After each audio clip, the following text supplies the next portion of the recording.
Hey folks, in this video, we're going to discuss our problems. No, not those. I'm talking about our problems around the D&D table. Players have habits the DM wish they'd break, and DMs have certain behaviors that players would rather do without. So this is a ranked list video of the top 10 things DMs wish players would change, and the top 10 things players wish DMs would change. Plus, be sure to watch to the end for a special list of 5 things all of us would rather do without at the D&D table. To begin, here is my list of 10 things DMs wish players would change.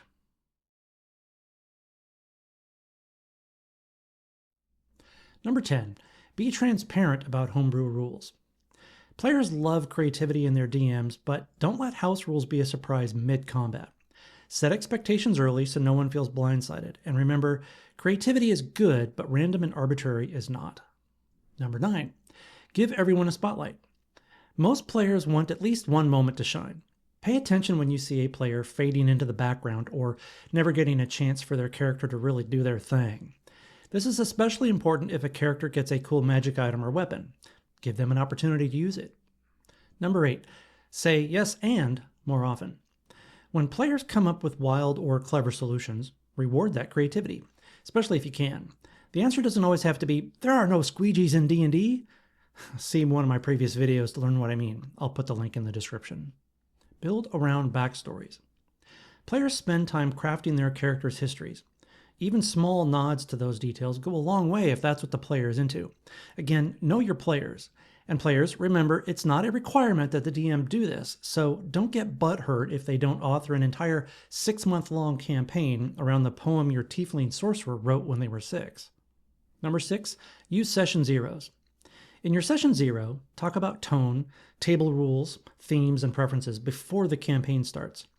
It sets the whole group up for success, and this is an opportunity for everyone to get to know each other better, player and DM alike. It also helps to run a quick 15 to 30-minute combat session at the end so everyone gets used to the process. Number 5, be consistent with rules. If an enemy can disengage and attack in the same turn, let the rogue do it too. Consistency builds trust, and above all, the DM is a referee, and everyone expects referees to be fair. Unless you're a former Major League umpire, and then all your bets are off, except for when you've rigged the game and then all your bets are winners. Number 4, be descriptive, not just functional. Describe the feel of a dungeon, not just its layout. The narrative flavor matters as much as the mechanics. I like to describe not only how a setting looks, but how it smells, what the temperature feels like, and so on. One of my favorites is, you open the door to the secret chamber and instantly smell what could only be described as an orc's loincloth, cooked in garlic and shallots with a hint of capers and paprika. Number 3, ask for player feedback. Players want to feel heard, even if you don't actually listen to anything they say. But seriously, a simple, how's the pacing feel to you all, mid-arc, can open important dialogue. Again, this goes back to knowing and understanding your players, and that requires dialogue and active listening. Also, don't be thin-skinned. If players are willing to give you constructive feedback, pay attention to that. That's much better than the alternative of them just not showing up. Number 2, have fun at the table. Players love when their dungeon masters laugh, roleplay NPCs with flair, or say, yes and, with the chaos. When the DM is having fun, the players will too. Above all, be yourself, but don't be afraid to put yourself out there a bit too. Be open to the moment.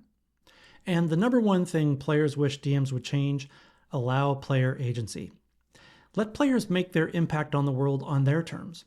Their choices should matter, and they should be allowed to make their choices for good or bad. Don't railroad the plot in spite of their choices and actions. The worst is when the DM says, I can't let you do that because that's not how I planned everything. I made that mistake once, and I made a whole video about it. I'll put the link down in the description. Okay, now for part 2. Players, this one's for you. Here are the top 10 things your dungeon master wishes you would change. Number 10, metagaming like you have Google brain. Just because you know the monster's stat block doesn't mean your character does. Stay in character, and remember the difference between what you know and what your character knows. I will speak from personal experience that this is not always easy to do, but it really does add more than just garlic and paprika flavoring to the game if you can pull it off. Number 9, playing the lone wolf. If your character refuses to cooperate with the rest of the party, ask yourself why they're traveling with the party at all. D&D is cooperative and somewhat democratic storytelling, so don't deviate too often from the consensus of the group. If you have a cool idea or a different way of doing something, share it with the other players and get their feedback. They might say yes, but remember that no matter how great of a quarterback Justin Herbert may be, he still needs an offensive line that runs the same plays as him. Number 8, treating the DM like the enemy. This isn't PvP. The DM isn't trying to kill your character. In fact, they want you to succeed. If they present challenges to you, there's usually a reason and a reward.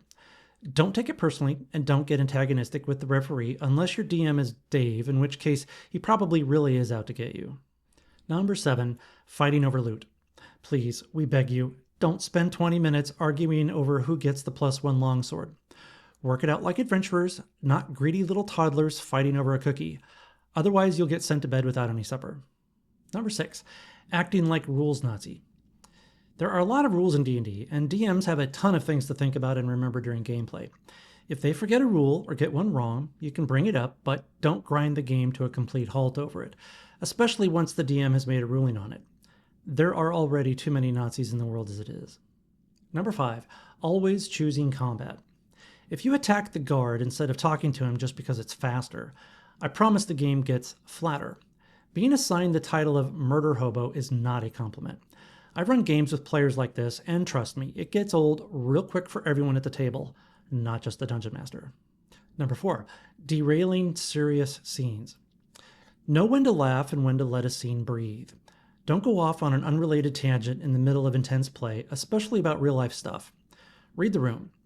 Think of it like a play. You wouldn't want to go into your best Robin Williams impression in the middle of the Diary of Anne Frank. Number 3, min-maxing without flavor. Look, power gaming has its place, but if your character has zero personality, it's hard to write a story around them. It's okay if you treat your character as just a collection of optimized stats and gear because it's your character and you can play them how you prefer. Just remember that it's a character sheet, not a spreadsheet. Number 2, creating distractions during roleplay. Shopping sprees, long tangents, and unrelated exploration into areas that are obviously unrelated to the campaign can be cool sometimes and in moderation, but they can stall the session. Know when to rein it in. To add to what I said before, don't just read the room, read the DM. If they give you very short, curt descriptions of something and they get this little wrinkly scowl on their face when they say, "There's nothing of interest in the goblin's obviously empty cauldron," move on. And now for our number 1 thing DMs wish players would change: zoning out between turns. Phones, snacks, side chats. It's okay to disengage for a second, but try to stay present. A good DM will tell you when your character is on deck during combat, but even if they don't, keep track of what's transpiring before it's your turn. You're part of the story even when you're not rolling dice. Okay, as promised, here is a special list of 5 do's and don'ts for both players and dungeon masters alike. Number 5, if you tell your romantic partner that you're going to go stay up all night watching TV because there's an MTV's Liquid Television Marathon, and they're going to play all the original Beavis and Butthead episodes, including the original Frog Baseball episode, and then your partner asks, "Are you sure?" I suggest you say, "Never mind, I'll hang out with you instead. What would you like to watch, dear?" Trust me. Number 4, if you bring chips or other crunchy snacks to the game, please have some courtesy and chew with your mouth closed. That smacking sound makes the rogue roll with disadvantage on their next stealth check. Number 3, take a shower this month, whether you think you need one or not. The others around the table will appreciate it. 40 ounces of Axe body spray is not a valid substitute. Number 2, not every goblin wants to be your pet. Just because they might fit in your backpack doesn't mean you get to take them home with you. Goblins have feelings too. Finally, number 1, don't clip your toenails at the D&D table. Even the half-orc barbarian with 4 charisma thinks that's gross. So, there you have it. 10 things players want more of, and 10 we'd be happy to see less often. Plus, I listed a few others that will certainly help you have a better time in your D&D career. If you're a player, let me know in the comments what's something your favorite DM did that made the game incredible.